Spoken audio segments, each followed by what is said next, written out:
श्री शिवाय नमस्तुभ्यम। जय माता रानी। दोस्तों, आपके अपने चैनल धर्म साधना में आपका बहुत बहुत स्वागत है। माँ भगवती दुर्गा की कृपा सदैव आप और आपके समस्त परिवार पर बनी रहे।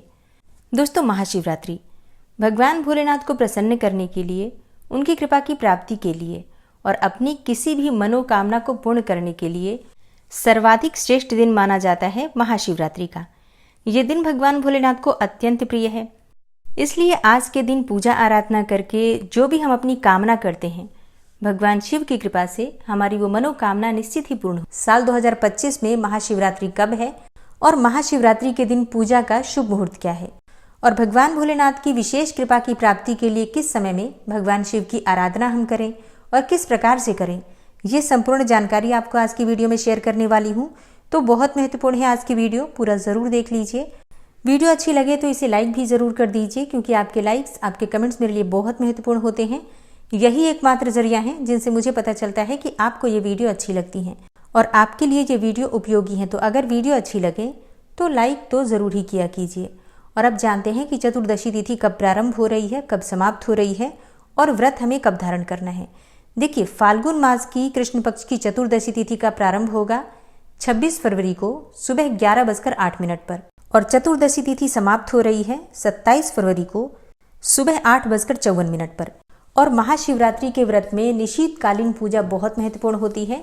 जब चतुर्दशी तिथि निशीत काल में अर्थात अर्धरात्रि में व्याप्त होती है, उसी दिन महाशिवरात्रि मनाते हैं। तो 26 फरवरी 2025 को यानी कि बुधवार के दिन महाशिवरात्रि मनाई जाएगी। और महाशिवरात्रि के व्रत में 4 पहर की पूजा बहुत महत्वपूर्ण होती है। शास्त्रों में इस प्रकार का वर्णन आता है कि 4 पहर की पूजा से अर्थ, धर्म, काम और मोक्ष चारों पदार्थों की प्राप्ति हो जाती है। इसलिए महाशिवरात्रि में 4 पहर की पूजा जरूर करनी चाहिए। तो 26 फरवरी को प्रथम पहर की पूजा का शुभ मुहूर्त है शाम को 6:19 से रात्रि में 9:26 तक। रात्रि दूसरे पहर की पूजा का शुभ मुहूर्त है रात में 9:26 से रात्रि 12:34 तक। अब ये 27 फरवरी की सुबह हो जाएगी।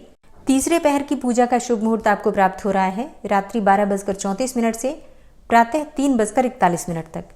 और चौथे पहर की पूजा का शुभ मुहूर्त है 3:41 से सुबह 6:48 तक। तो वैसे तो प्रयास करना चाहिए कि हम चारों पहर की पूजा कर पाएं। मान लीजिए कि आप चारों पहर की पूजा नहीं कर पाते हैं किसी भी कारणवश, तो ऐसे में आपको निशीत काल की पूजा अवश्य करना है। मतलब अर्धरात्रि में जो निशीत काल का समय होता है, अगर आप उस समय में पूजा करते हैं तो आपको संपूर्ण चारों पहर की पूजा का शुभ फल प्राप्त हो जाता है। और निशीतकालीन पूजा का शुभ मुहूर्त है देर रात्रि, मतलब 26 फरवरी की देर रात्रि में 12:09 से 12:59 तक। और अगर आप शिवरात्रि का व्रत कर रहे हैं तो शिवरात्रि व्रत के पारण का शुभ मुहूर्त है 27 फरवरी को सुबह 6:48 से सुबह 8:54 तक। दोस्तों, भगवान शिव को प्रसन्न करने के लिए उपाय बहुत कुछ नहीं करना पड़ता।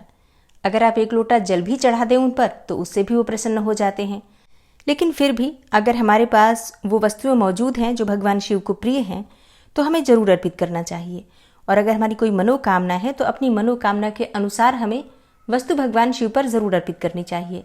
जैसे कि अगर आप मानसिक रूप से बहुत अशांत रहते हैं, परेशान रहते हैं, तनाव में रहते हैं या फिर डिप्रेशन के शिकार हैं आप, तो ऐसे में भगवान शिव की पूजा करते समय आपको एक चीज़ का ध्यान रखना है कि आप थोड़े से काले तिल अवश्य अर्पित कीजिए। जब आप काले तिल मिश्रित जल अर्पित करते हैं उस समय भगवान शिव के मंत्र का ओम नमः शिवाय इसका जप कर सकते हैं, या फिर आप चाहें तो महामृत्युंजय मंत्र का भी जप कर सकते हैं।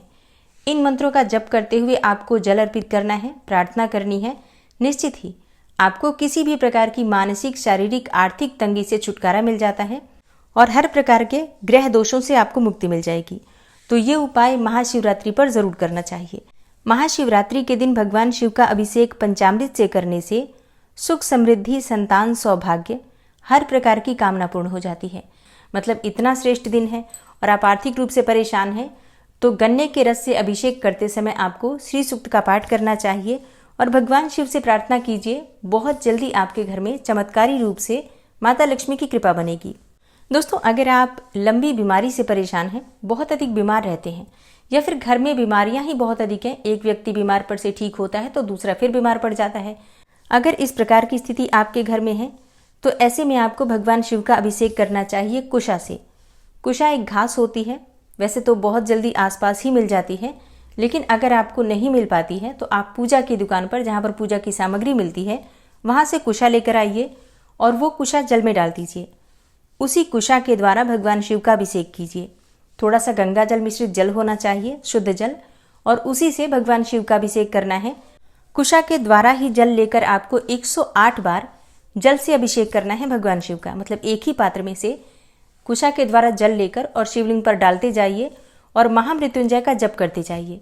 इस प्रकार से अगर महामृत्युंजय मंत्र के द्वारा आप अभिषेक करते हैं कुशा के जल से, और जो व्यक्ति बीमार है उसके लिए प्रार्थना करते हैं भगवान शिव से, तो निश्चित ही आपके जीवन में जो परेशानियां हैं उससे आपको मुक्ति मिलती है और शीघ्र ही बीमारियों से राहत मिलती है। अगर आपकी संतान प्राप्ति की कामना है तो आपको 11 शिवलिंग बनाना है आटे से।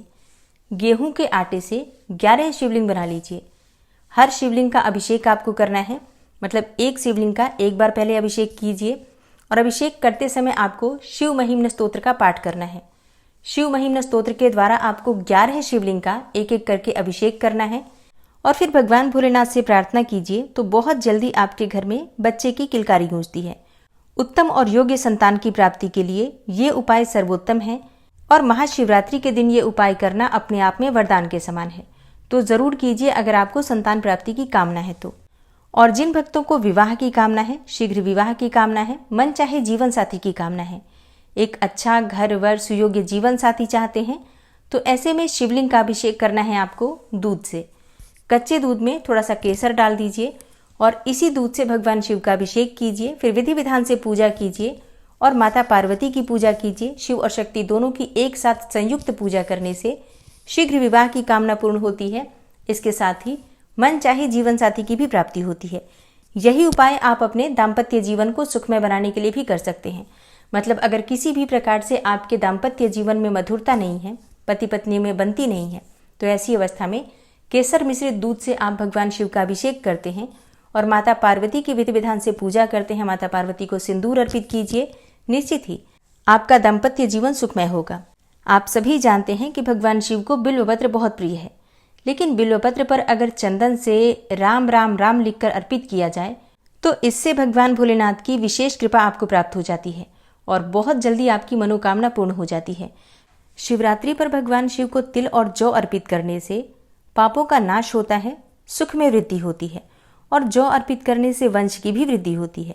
तो अगर आपको संतान प्राप्ति में बाधाएं आ रही हैं, वंश की वृद्धि रुकी हुई है, तो ऐसी अवस्था में शिवलिंग पर जौ अवश्य अर्पित कीजिए और थोड़े से काले तिल भी।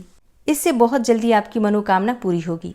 अगर आपका भाग्योदय नहीं हो रहा है तो ऐसी अवस्था में शिवलिंग पर रुद्राक्ष की माला अर्पित कीजिए और माला अर्पित करने के बाद भगवान शिव का अभिषेक कीजिए। उसके बाद वो माला उठाकर आप स्वयं धारण कीजिए भगवान शिव के प्रसाद स्वरूप में। तो इससे जल्दी ही आपका भाग्योदय हो जाएगा। किसी भी प्रकार की ग्रह दशा हो तो उससे आपको मुक्ति मिलती है और भगवान शिव की विशेष कृपा आपको प्राप्त होती है। रुद्राक्ष की माला आप हमेशा धारण कर सकते हैं।